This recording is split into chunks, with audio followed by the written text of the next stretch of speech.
Hello guys, good morning. কেমন আছো? আশা করি ভালোই আছো। তো দেখো, আমি কিন্তু চলে এসেছি আমি দোকানে, আমার বাড়ির পাশে। তো এসে দেখি আমার বৌমা কত সুন্দর রান্না করছে। বৌমা একটু তাকা তো, কত সুন্দর বৌমা রান্না করছে রুই মাছের ঝোল। কিন্তু খেতে পারবো না, কেন বলো তো? আমি তো শাশুড়ি, বৌমা দেবে না। দিবি? তো দেবো না।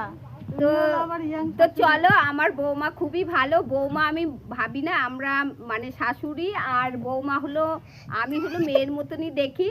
তো চলো, আর তোমরা তো জানোই আমি কাউকে তুমি বলতে পারি না, তুই তুই বলি। তো আমার বৌমাকেও কিন্তু তুই বলি। তো মাছের ঝোলটা একটু দেখিয়ে দে, তোমাদের সাথে শেয়ার করে দে। দেখা,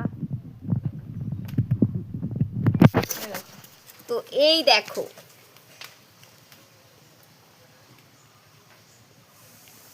তো অবশ্যই কিন্তু কমেন্ট করো আমার বৌমাকে যে মাছের ঝোলটা কেমন রান্না করলো। তা আজকের মতো টাটা।